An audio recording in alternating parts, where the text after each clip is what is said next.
Welcome back. I noticed I didn't post for quite a while, so decided to show you what I drive here in Europe. So this is a 2006 Renault Laguna, and it's got a 2-liter engine, gasoline. Lots of them are diesel here. In Europe people are crazy about diesel cars, and it was also the first car to have this type of key.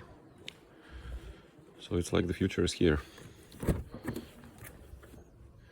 As we get in, we see the interior of leather and, how you call this? I don't know. Mixed leather and something, not cloth. We've got cruise control. We've got AC. We've got electric brake, so it turns on automatically when you turn off the engine, and it turns off as you start moving. It takes time to get adjusted to this. It's like it's thinking for you. The car is manual. Probably this was one of the best modifications, except for the fact it doesn't have the automatic transmission. Lots of storage in here. And there are lots of small things and bits that I like about this car. When I first came to Europe, I had Chevy Aveo. It was a newer one. It was 2012, but it was a ridiculous car. I hated it. And when I accidentally bought this one, because it was cheap and in the town where I lived, and I needed a car as soon as possible, but this was an amazing purchase. This car drove me to, took me to Russia 2 times, which is roughly 3,000 kilometers one way. It took me to Greece from here, from Slovenia, numerous times, maybe 7, and other places. So we can start it. We can put this here, we can leave it here. Sometimes I just keep it in my pocket, it doesn't matter. So we start. It checks the oil, checks the tire pressure, and it's got lots of useful features, especially for a 2006 vehicle.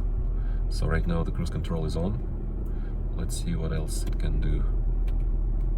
So that's the mileage. I bought it when it had 195,000 kilometers. So I'm not sure what that is.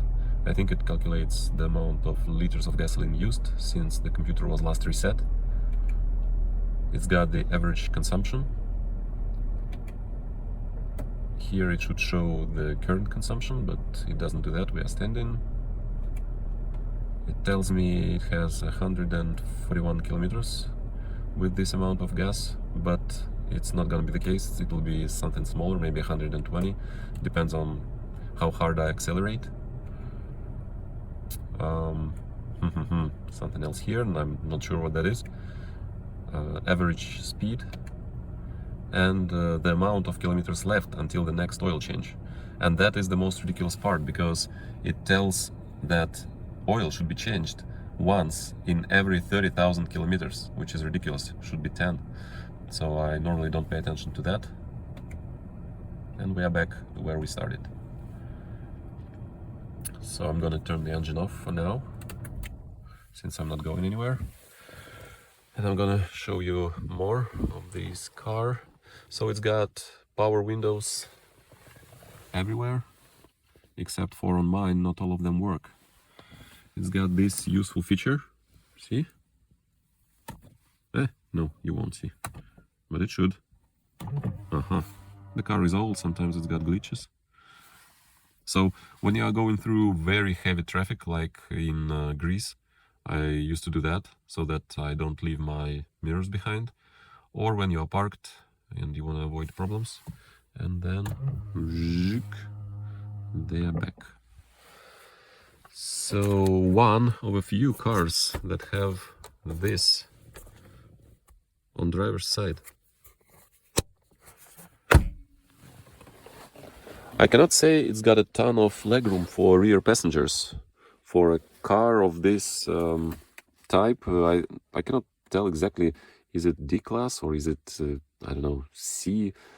Hard for me to understand this, but it's quite a roomy car, and back in the day I imagine it was quite expensive and prestigious. This thing, and yeah, it can be like this. Never used it though. Overall the rear seat is like new, as it always happens. Rear doors have this nets, helpful when the sun is up.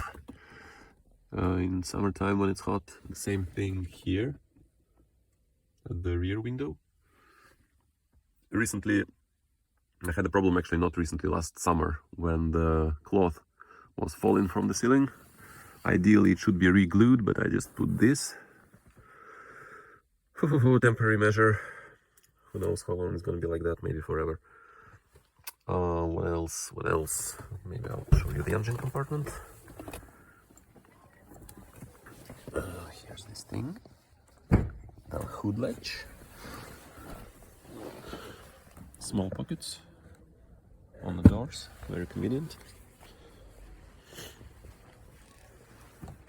And we open the hood, and here's the heart of this car. 2-liter gasoline engine.